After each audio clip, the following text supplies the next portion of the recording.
Hi there, Amy Kunkel here from crazybeautiful.com. Today I'm going to make a really clean and simple card, and the reason I'm making it so easy is because I'm new to using Copic markers, so I'm going to color with those. And I really want this to be more about my process of coloring, I think, than anything else. So I'm using two stamp sets from Stampin' Up!, Timeless Love and Cottage Greetings. You know, I'm not a Stampin' Up! Demonstrator anymore, but I still do have a lot of products from Stampin' Up!, so I'm sure you will continue to see those on my card videos. So I'm going to ink it up and just do my stamping with Memento ink. And when I was at the Craft and Hobby Association trade show in California, I took a class on Copic coloring. And anyway, so when I was taking that class, I definitely learned a lot about Copic coloring in general. But I got to try them, and I think that was for me one of the selling points. I definitely love coloring, and I'm going to be joining Kathy Rakusin over at the Daily Marker for her coloring challenge in February. So it starts on Friday. The idea is just that you color for, I don't know if there's a time limit or what, maybe color for 15 minutes a day or something. I'll have the information posted over on my blog, so you can link up through the description. I'm kind of just eyeballing these. I probably should have got out my Stamp-A-Majig, but I didn't want to spend too much time on that. And I'm just going to color my flowers here. So I'm going to start with this green marker. I'm just going to do small little circles, laying that color down. And when you have something so little like this, you really just want to get the middle. I don't want it to bleed out too much from the edges. You can always use the colorless blender and just push the ink right back in, but if I don't have to clean it up too much, I really don't want to. So I'm just going to flip this around to really just give myself the best direction for coloring. I'm sure if you are a coloring expert, you are probably watching this and saying I'm doing it all wrong because I want even amounts of ink and so forth, but I'm just going to do my best on here, and you can learn along with me, or you can just watch.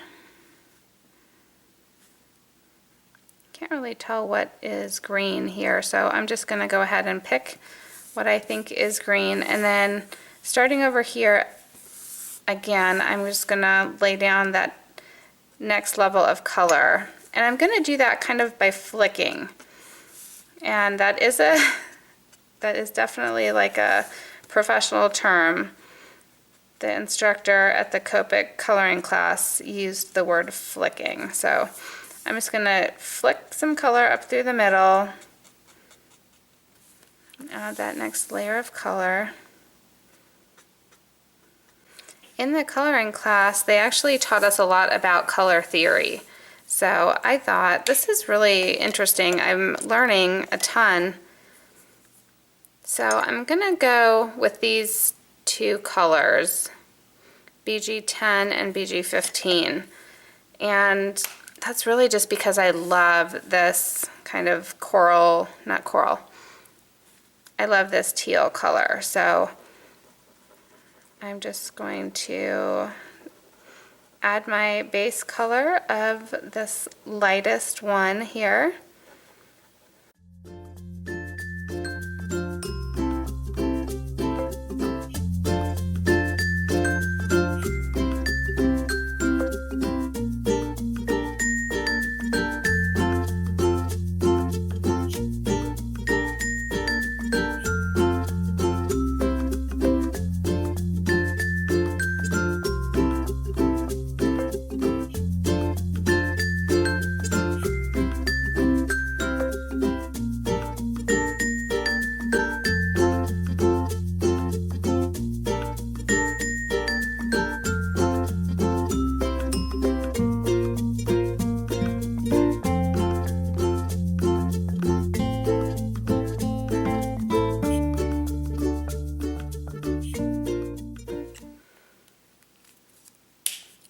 then I know that this color is a bit of a stretch, but I'm gonna use it to do some really fine highlighting.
Yeah, it's pretty obvious I don't know what I'm doing, but I will be coloring for 30 days in February, and hopefully we'll get a little bit better at my coloring.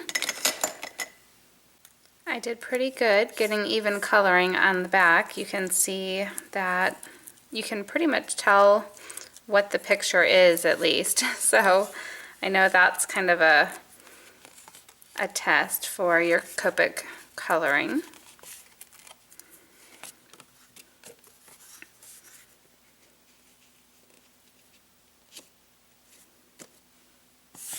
I think I'm going to finish this by just adding a little bit of a dashed line around the edge.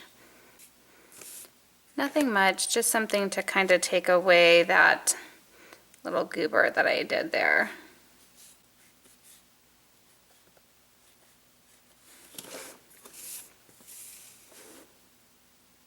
There we go. So thank you so much for watching today.